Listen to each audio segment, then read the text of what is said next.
Hi there and welcome to Diary of a Hypnotherapist.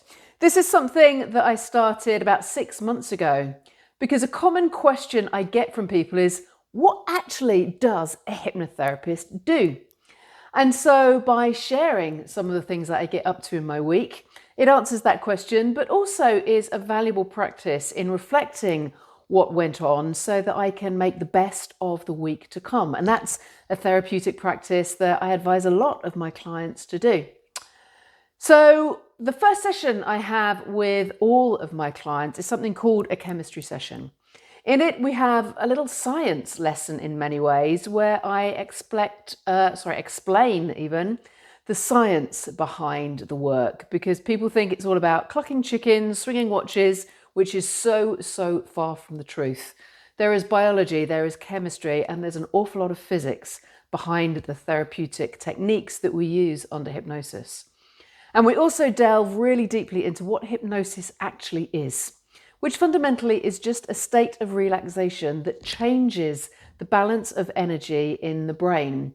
Typically, in an awakened state, it's our conscious mind, which is in the frontal lobes here, that's dominant.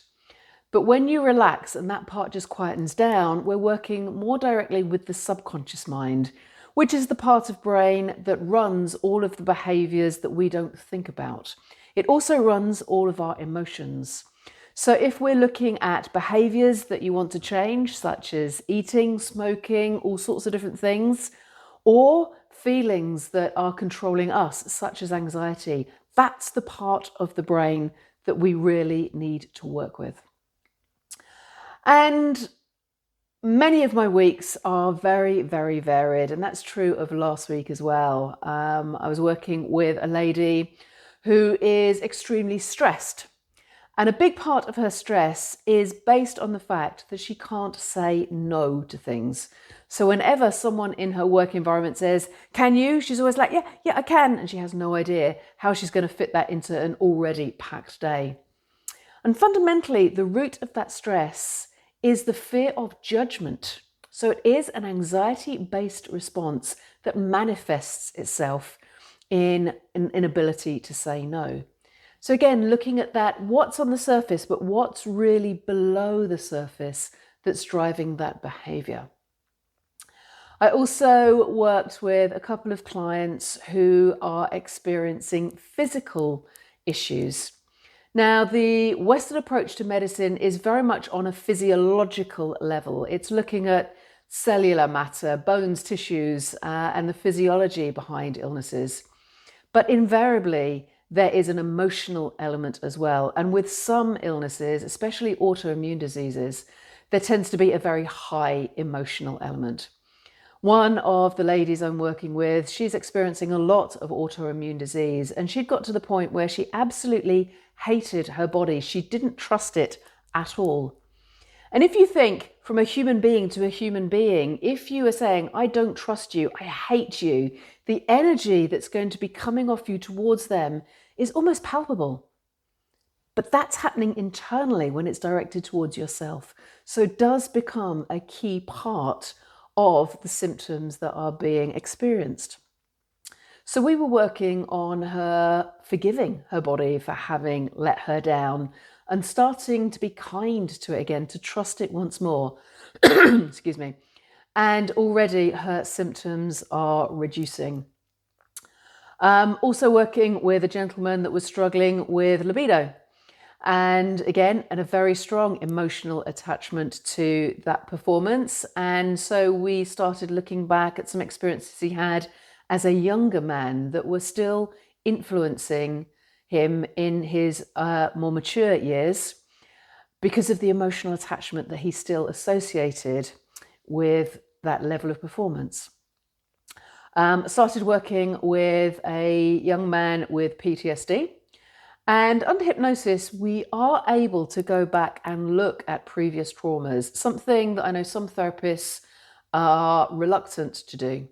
But that's where the energy is stored to that emotion. And we do it in a way that allows you to dissociate. So you're not reliving the experience, you're just able to see it through a different lens. And hypnotherapy is a hugely effective way of reducing the impact of PTSD on a day-to-day life. And whilst I'm a hypnotherapist, I also do some public speaking. And I did have a talk to a group of people up in Nottingham last week, where I was talking about how anxiety is much like a dog. If you have a badly trained dog, it can cause an awful lot of stress in your life. So can anxiety. Whereas if you train your dog, you have a phenomenal resource that's by your side. So does anxiety. And it's a very relatable metaphor of training a dog that helps people to really change their relationship with anxiety.